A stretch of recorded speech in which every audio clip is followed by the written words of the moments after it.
আজকে বাঁধাকপি রান্না করছি। বাঁধাকপিগুলো একটু ভাপিয়ে নিয়েছি। কড়াইয়ে তেল দিয়ে দিচ্ছি, জিরে আর তেজপাতা দিয়ে দিলাম, পেঁয়াজ দিয়ে দিচ্ছি। পেঁয়াজটা একটু হালকা ভাজা হয়েছে, আলুগুলো দিয়ে দিলাম, একসাথে ভেজে নেব। দেখো আলু পেঁয়াজগুলো কি সুন্দর ভাজা হয়ে গেছে। এবার একটু আদা দিয়ে দিচ্ছি, হাফ চামচ। পাকা টমেটোগুলো দিয়ে দিচ্ছি, পরিমাণ মতো নুন হলুদ দেব, অল্প একটু নুন দিচ্ছি, বাকিটা কপি দেওয়ার পরে দেব। ভালো করে কষিয়ে নিচ্ছি। দেখো সব মিলিয়ে খুব সুন্দর করে কষিয়ে নেওয়া হয়ে গেছে। এবার আমি কাঁচা লঙ্কাগুলো দিয়ে দিচ্ছি, হালকা ভাপিয়ে রাখা বাঁধাকপিগুলো দিয়ে দিলাম, একটু নাড়িয়ে চাড়িয়ে দেবো, সব ভালো করে একটু মিলিয়ে দেব।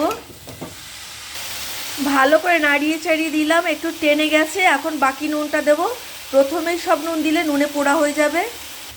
কতটা বাঁধাকপি দেখো কতটুকু হয়ে গেল, হয়ে গেছে। এবার আমি একটু আর কি ধনে পাতাগুলো মিলিয়ে দিলাম,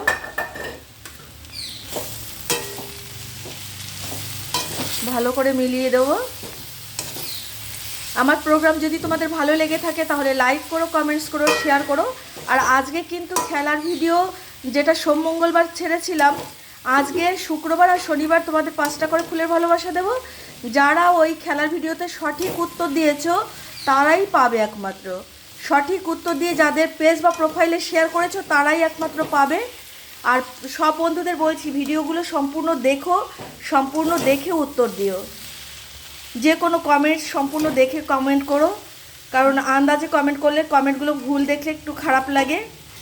এতে কি বন্ধু হারিয়ে যায়। ভুল কমেন্ট করলে তখন মনে হয় যে ও আমার ভিডিও দেখে না, আমি কেন ওর ঘরে যাব। সেই জন্যই বলছি সবাই একটু ভিডিওগুলো দেখে গঠনমূলক কমেন্ট করো। গঠনমূলক কমেন্ট মানে এটা নয় যে তুমি দেখলে না আন্দাজে একটা বড় করে কমেন্ট করে দিলে, এটা নয়। তুমি ভিডিওটা সম্পূর্ণ দেখো এবং ভিডিও সংক্রান্ত কমেন্ট করো। আমি প্রতি সপ্তাহেই খেলার ভিডিও নিয়ে আসবো, তবে যারা খেলতে ইচ্ছুক তারা তোমাদের পেজ বা প্রোফাইলে শেয়ার করবে। আর যারা খেলতে ইচ্ছুক নও তারা কিন্তু ভিডিওটা সম্পূর্ণ দেখে একটা সঠিক উত্তর দিও। আমি তো একটা প্রশ্ন করি, প্রশ্নের একটা সঠিক উত্তর দিও। যদি ধনেপাতা না দিতাম তাহলে গরম মশলা দিতাম, যেহেতু ধনেপাতা দিয়েছি তাই গরম মশলা দিলাম না। আমার যে কোনো পোস্ট শেয়ার করলেই একটা করে ফুলের ভালোবাসা পাবে।